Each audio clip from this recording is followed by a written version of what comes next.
Welcome to the Movie Spoiler Club, the channel where you can watch movie, television, and streaming series within minutes. Today we're going to spoil the movie World War Z, 2013. This movie story plot is about when former UN investigator Gerry Lane, Brad Pitt, and his family get stuck in urban gridlock. He senses that it's no ordinary traffic jam. His suspicions are confirmed when suddenly, the city erupts into chaos. A lethal virus spread through a single bite is turning healthy people into something vicious, unthinking, and feral. As the pandemic threats to consume humanity, Gerry leads a worldwide search to find the source of the infection and, with luck, a way to halt its spread.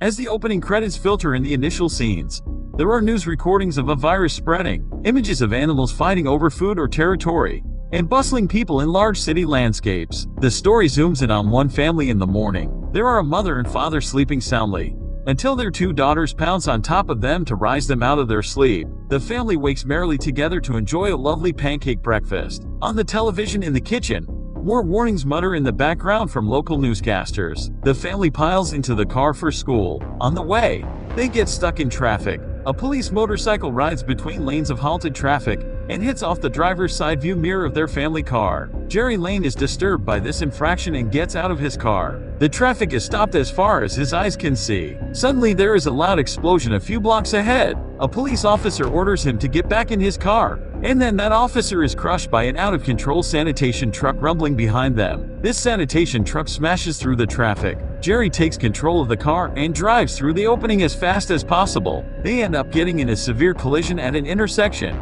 The kids are in shock, but everyone is okay. Complete chaos and panic take over the city. People are running every direction. It becomes clear that some people are running away and some people are running toward each other. They are attacking other people and these people are becoming infected. Their eyes become foggy and veins begin to protrude on their face. They run maniacally towards vehicles, bashing their heads into windshields. In 12 seconds, a person is overtaken by the disease. Gerry and his family find an RV to drive. Rachel, his oldest daughter, starts having an asthma attack, while their youngest Connie shrieks with every sudden move. Gerry is able to calm Rachel's breathing in her mind while their mother hunts for the spare inhaler. Gerry gets a phone call from a UN delegate. This man needs Gerry back at work, and he gives him an extraction point. The family seeks shelter after getting some medicine from a pharmacy. Their shelter is at a nearby apartment complex with another family. The family is gracious to welcome them in, but when Gerry tries to explain they have to keep moving, the father seems unmotivated. That night the Lane family tries to go to the distraction point.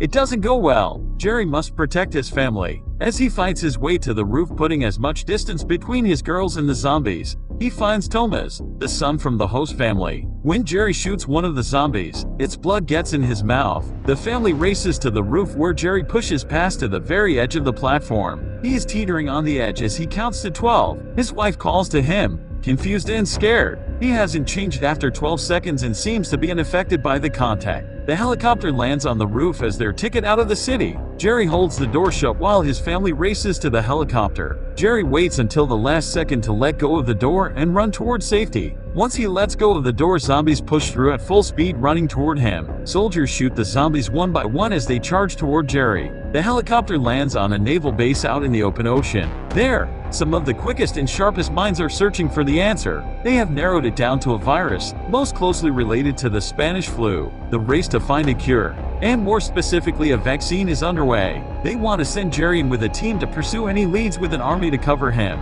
Gerry politely declines, but the colonel explains that if he doesn't agree, his family will have to leave. If he goes, his family will remain safe, but if he stays, they will be dropped back into the hell that remains in civilization. Gerry doesn't seem to really have an option. They land at the airport where they believe it's the place where patient zero got infected. When they step outside the plane, they are attacked by zombies in the pouring rain. Gerry comes to understand that the zombies seem to be attracted to sound. Gerry makes conversation with an ex-CIA agent and learns that everyone is suffering from this mysterious virus except Israel. Israel is completely sealed off, so that is where Gerry needs to go. Under the cover of the night and the faint sound of falling rain on concrete, the team moves quickly and silently through the base to get to the plane. Gerry's phone suddenly rings up, alerting every nearby zombie. Things get ugly fast and many soldiers die. Gerry makes it onto a plane and heads for Jerusalem. In Jerusalem, Gerry is surprised to find that they are still letting people in. A man named Jurgen Warmburn argues that every single person saved is one less zombie they have to fight against later. Gerry is impressed but can't seem to find a solution for other countries based on Israel's defense. In this city there is a celebration, but the noise is attracting the attention of the infected. The zombies are forming together as they mindlessly rush the wall. Gerry is searching desperately for a solution that he can bring back home, but the man has no advice but to hide. Meanwhile, zombies are piling on top of each other, forming a human ladder to scale the giant wall sealing the city off. The zombies rush over the top and flood the city, attacking everyone in their sight. Gerry and his team have to bolt. From across the way, Gerry watches a boy being attacked. With only a paddle to defend himself, he hits one zombie off but then crouches low to the ground and covers his ears as the stampede washes over him. Every single zombie runs past him. Gerry is huddled with a group of soldiers to a helicopter. One of the soldiers gets bit on her arm. Gerry reacts instinctively by chopping her arm off. He wraps her wound and applies pressure while she shrieks in horror. Gerry counts to 12 and watches her intensely. When she doesn't turn to zombie, he tells her that she is safe. A helicopter swoops low to extract his team, but a herd of zombies takes it down. The two find a domestic plane to climb onto and use it to escape from certain death. From the sky, Gerry can see that the last safe city on Earth is being bombed and burned to pieces. Even if they could somehow build a wall, it doesn't seem like that is a viable option anymore. Gerry realizes from what he saw that zombies don't attack disability people.